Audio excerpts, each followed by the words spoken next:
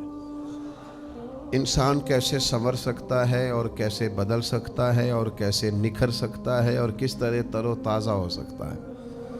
اللہ تعالیٰ نے ارشاد فرمایا کہ ان الانسان خلق ہلوعا، فرمایا بے شک انسان لالچی پیدا کیا گیا ہے، فطرتاً حریص ہے، لالچی ہے۔ اذا مسہ الشر جزوعا، جب اسے تکلیف پہنچتی ہے تو یہ سخت گھبرانے والا ہے، گھبرا جاتا ہے، آہو فغاں کرتا ہے، واویلا کرتا ہے، ہاتھ پیر پھولنے لگتے ہیں۔ وَإِذَا مَسَّهُ الْخَيْرُ مَنُوعًا، اور جب اسے دولت ملے تو بخیل ہو جاتا ہے، کنجوس ہو جاتا ہے۔ تو یا اللہ پھر اس سے نکلنے کا طریقہ کیا ہے؟ یہ ہلوعا بھی ہے، جزوعا بھی ہے، منوعا بھی ہے۔ پیدا کیا گیا ہے حریص، لالچی، مصیبت پہنچے تو جزا فضا کرتا ہے، آہو فغاں کرتا ہے، جلدی گھبرا جاتا ہے۔ اور جب اسے دولت ملے وَإِذَا مَسَّهُ الْخَيْرُ مَنُوعًا، اور جب اسے دولت ملے تو حد درجے بخیل ہو جاتا ہے۔ تو یا اللہ بچنا کیسے ہے؟ تو فرمایا کچھ لوگ بچ جاتے ہیں نا، کون؟ تو قرآن مجید نے 9 صفات بیان کی ہیں جو بندہ اپنے اندر پیدا کر لے تو ان چیزوں سے بچ جاتا ہے۔ 9 صفات کون سی؟ یہ لالچ سے بچے، بے صبری سے بچے، بخل سے بچے، تو اللہ فرماتے ہیں پہلی صفت یہ پیدا کرے الا المصلین، وہ نہ لالچی ہوتے ہیں، وہ نہ گھبرانے والے ہوتے ہیں، نہ بخیل ہوتے ہیں۔ کون؟ فرمایا الا المصلین، سوائے نمازیوں کے۔ پہلی بات یہ کہ نمازی بن جائے۔ کس طرح کے نمازی؟ الذین ھم علی صلاتہم دائمون، جو اپنی نمازوں پر پابندی کرتے ہیں۔ وہ والی نماز نہ ہو کہ کبھی پڑھی کبھی نہ پڑھی، اپنی نماز پر پابندی کرنے والے ہوں۔ پہلی صفت یہ ہے کہ نمازی ہوں، پھر نماز پر پابندی کرنے والے ہوں۔ والذین فی اموالہم حق معلوم، اور جن کے مالوں میں مقررہ حق ہے، کس کا؟ للسائل والمحروم، مانگنے والے کا بھی اور محروم کا بھی۔ جو مانگ لے اسے بھی دیتے ہیں، پر جو ضرورت مند ہو اور مانگے نہ اسے بھی دے دیتے ہیں۔ یہ پھر ان عادات سے، ان خصلتوں سے، ان فطری کمزوریوں سے یہ لوگ بچ جاتے ہیں۔ آگے فرمایا والذین یصدقون بیوم الدین، وہ لوگ جو قیامت کے دن کی تصدیق کرتے ہیں، جن کو یقین ہے کہ قیامت آئے گی، بدلے کے دن کی، قیامت کے دن کی، جزا کے دن کی تصدیق کرنے والے، جن کے ذہنوں میں ہے قیامت آئے گی، وہ نہ بخیل ہیں، نہ لالچی ہوتے ہیں، نہ جلدی گھبرانے والے ہوتے ہیں۔ اور پھر فرمایا والذین ھم من عذاب ربہم مشفقون، اور وہ لوگ جو اپنے رب کے عذاب سے ہمیشہ ڈرنے والے ہیں۔ ان عذاب ربہم غیر مأمون، اور فرمایا بے شک ان کے رب کا عذاب نہ ڈر ہونے والی چیز بھی نہیں۔ وہ ڈرنے والے ہیں رب سے، اور ڈرنا بھی چاہیے، کیونکہ اللہ کا عذاب نہ ڈر ہونے والی چیز نہیں ہے۔ آگے فرمایا والذین ھم لفروجہم حافظون، پھر وہ لوگ اپنی شرم گاہوں کی حفاظت کرنے والے ہیں، بدکار نہیں، بے حیا نہیں، بدکاری، زنا، ان چیزوں سے بچنے والے، اپنی شرمگاہ کی حفاظت کرنے والے۔ ہاں الا علی ازواجہم او ما ملکت ایمانہم فانہم غیر ملومین، ہاں اپنی بیویوں کے پاس جائیں یا اپنی کنیزوں کے پاس، باندیوں کے پاس جائیں تو ان پر کوئی ملامت نہیں، وہ جائیں کوئی حرج نہیں، لیکن باقی وہ بچتے ہیں، اپنی شرمگاہ کی حفاظت کرتے ہیں۔ یہ قرآن مجید وہ پروگرام دے رہا ہے جس سے انسان کی تربیت ہوگی، جس سے انسان، لالچ اس کے ذہن سے نکل جائے گا، گھبرانا نکل جائے گا، اس کے دل کے اندر سے بخل یعنی وہ شرمگاہ کی حفاظت کرے تو اس کے اندر کو اللہ اتنا مضبوط کر دیتا ہے کہ نہ بخیلی رہتی ہے، نہ بے صبری رہتی ہے، نہ لالچ رہتا ہے۔ اپنی شرمگاہ کی حفاظت کرے سوائے اپنی بیویوں کے اور اپنی باندیوں کے۔ فرمایا فَمَنِ ابْتَغَىٰ وَرَاءَ ذَٰلِكَ فَأُولَٰئِكَ هُمُ الْعَادُونَ، البتہ جو خواہش کرے اس کے علاوہ، جو اس کے علاوہ اور طریقے اختیار کرے، معاذ اللہ زنا کرے، لواطت کرے، بدکاری کرے، فَأُولَٰئِكَ هُمُ الْعَادُونَ، فرمایا یہ لوگ حد سے گزرنے والے ہیں، یہ حد سے گزرنے والے ہیں۔ اور اگلی صفت کیا بیان فرمائی؟ فرمایا وَالَّذِينَ هُمْ لِأَمَانَاتِهِمْ وَعَهْدِهِمْ رَاعُونَ، فرمایا وہ اپنی امانتوں کی بھی حفاظت کرنے والے ہیں اور اپنے عہد و پیمان کی، اپنے وعدوں کی بھی حفاظت کرنے والے ہیں۔ اور فرمایا آگے فرمایا وَالَّذِينَ هُمْ بِشَهَادَاتِهِمْ قَائِمُونَ، وہ لوگ جو اپنی گواہیوں پر قائم رہنے والے ہیں۔ وَالَّذِينَ هُمْ بِشَهَادَاتِهِمْ قَائِمُونَ، جو گواہی پر ڈٹ جانے والے لوگ۔ وَالَّذِينَ هُمْ عَلَىٰ صَلَاتِهِمْ يُحَافِظُونَ، اور وہ لوگ جو اپنی نمازوں کی حفاظت کرنے والے ہیں۔ قربان جائیں، باقی چیزوں کا ایک بار ذکر آیا ہے، نماز کا 2 بار آیا ہے، 2 بار ذکر فرمایا نماز کا۔ ایک جگہ پہ فرمایا نماز پڑھنے والے ہمیشگی کرنے والے ہیں، دائمون، یہاں فرمایا یحافظون۔ علماء اور صوفیاء فرماتے ہیں 2 دفعہ ذکر کرنے سے مراد یہ کہ نماز چیز ہی بڑی اہمیت والی ہے، نماز کو خالی نماز نہ سمجھنا، یہ تمہارے اندر سے لالچ نکالتی ہے، یہ تمہارے اندر سے بزدلی نکالتی ہے، یہ تمہارے اندر سے کنجوسی نکالتی ہے۔ تو یہ 9 صفتیں جو پیدا کرے گا یا اللہ اسے کیا ملے گا؟ تو رب فرماتا ہے اولئک فی جنات مکرمون، یہ لوگ ہیں جو جنت میں بھی عزت والے ہوں گے۔ اللہ کرے آپ کو قرآن کا مزہ آئے۔ فرمایا جنت بھی ملے گی اور عزت بھی ملے گی، جنت میں جائیں گے اور مکرم ہیں یہ لوگ، عزت والے ہیں، جنت میں جائیں گے یہ لوگ، مکرم ہوں گے جنتوں میں، جنت بھی ہوگی اور عزت بھی ہوگی۔ بہت ساری تفسیریں پڑھنے کے بعد مجھے ایسے لگتا ہے کہ یہ مکرم ہیں، یہ مکرم لوگ ہیں، نماز پڑھتے ہیں، یہ لوگ اللہ کی راہ میں خرچ کرتے ہیں، یہ اللہ سے ڈرتے ہیں، یہ اپنی شرمگاہ کی حفاظت کرتے ہیں، یہ امانتوں اور وعدوں کی پابندی کرتے ہیں، یہ اللہ کے لیے گواہیوں پر ڈٹ جاتے ہیں، یہ نماز پابندی سے پڑھتے ہیں، یہ جنت میں مکرم ہوں گے۔ مجھے ایسے لگتا ہے کہ میرا رب نہ ان سے مشکل حساب نہیں لے گا، چونکہ جدو حساب ڈاڈا ہوئے نا تو بندہ تھوڑا جا پریشان ہوتا ہے۔ تو کریم نے فرمانا او نمازیوں، او اپنی شرمگاہوں کی حفاظت کرنے والوں، او صدقے کرنے والوں، او مانتوں کا خیال کرنے والوں، او وعدوں کی پابندی کرنے والوں، او گواہیوں کے لیے ڈٹ جانے والوں، تمہیں جنت بھی دینی ہے، عزت بھی دینی ہے۔ معنی کیا ہے؟ تم سے حساب نہیں لینا، جاؤ تمہیں بغیر حساب جنت عطا کی۔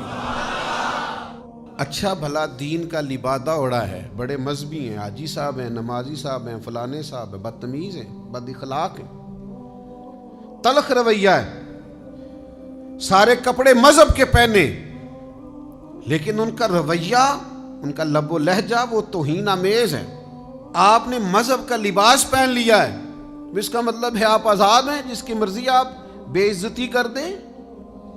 بعض لوگ دینی ہو کر، مذہبی ہو کر، نیکی کا نام لے کر وہ بدتمیز ہوتے ہیں، بد اخلاق ہوتے ہیں۔ آپ پوچھ لیں جا کر کے ان کے اہل خانہ سے اور ان کے ساتھ رہنے والے لوگوں سے کہ ان کا رویہ ٹھیک نہیں ہوتا، تو کیا یہ نمازیں، یہ روزے، یہ حج، یہ زکاتیں، یہ عبادتیں، یہ تسبیحیں، یہ خیراتیں یہ بڑی نفع بخش ہوں گی؟ سنو، امام بہقی حدیث لائے، نبی پاک علیہ السلام کی خدمت میں عرض کیا گیا یا رسول اللہ، ایک عورت رات کو نفل پڑھتی ہے، دن کو روزہ رکھتی ہے، ساری رات نفل پڑھتی ہے، اتنی عبادت گزار ہے، ہر روز نفلی روزہ رکھتی ہے، لیکن حضور وہ بد اخلاق بھی ہے۔ اور بتانے والے نے وضاحت دی کہ یا رسول اللہ، اپنی زبان سے اپنے پڑوسیوں کو تکلیف دیتی ہے۔ پس منظر پھر سمجھو، ساری رات نفل پڑھتی ہے، ہر روز دن میں نفلی روزہ رکھتی ہے، یہ معیار اور یہ سٹیٹس ہے اس کی عبادت کا، لیکن حضور بد اخلاق ہے، اپنی زبان کے تیروں سے، اپنی زبان کی تلخی سے اپنے پڑوسیوں کو تکلیف دیتی ہے۔ دو چیزیں آ گئی نا مقابل، یعنی نفل بھی ہے اس کے پاس اور صدقات و خیرات بھی ہیں، اور ڈیلی کی بنیاد پر ہیں، اعمال حسنہ کا، نیکی کا، نوافل کا، کثرت خیرات کا ذخیرہ موجود ہے، لیکن اس کے ساتھ دو باتیں یہ ہیں کہ بد اخلاق ہے، زبان سے تکلیف دیتی ہے۔ اب ان دو باتوں کو سامنے رکھ کے رزلٹ بیان کرنا ہے مدینے والے محبوب نے، نبی کریم صلی اللہ تعالی علیہ وسلم نے۔ یا رسول اللہ صلی اللہ تعالی علیہ وسلم، آپ نتیجہ بیان فرمائیے کیا ہے؟ تو کوئی دیر نہیں کی میرے محبوب نے، حضور فرمانے لگے وہ عورت جہنمیوں میں سے ہے، دوزخیوں میں سے ہے یہ بی بی، ساری رات نفل پڑھے پھر بھی، سارا دن روزہ رکھے پھر بھی، حاجی ہو، نمازی ہو، عبادت گزار ہو، داڑھی والا ہو، پگڑی والا ہو، فلانی جماعت کا، فلانے کا نمائندگا، فلاں فلاں فلاں کچھ بھی ہو، میرے کریم نے فرمایا اگر بد اخلاق اور بدتمیز ہے تو دوزخیوں میں سے ہے۔ اس کا کیا مطلب ہوا؟ آپ توہین آمیز رویہ اختیار کریں، لوگ آپ کے شر سے پناہ مانگتے پھریں، سب کچھ ہے، اخلاق نہیں ہے۔ اگر آپ کے پاس اخلاق نہیں ہے تو آپ کے پاس کچھ نہیں ہے، آپ بیکار آدمی ہیں، آپ خالی آدمی ہیں، اس لیے کہ ہم اس رسول کے ماننے والے ہیں جن کا رب کہتا ہے وَإِنَّكَ لَعَلَىٰ خُلُقٍ عَظِيمٍ۔ محبوب آپ کا صرف اخلاق نہیں، آپ تو خلق عظیم والے ہیں، خلق عظیم والے ہیں۔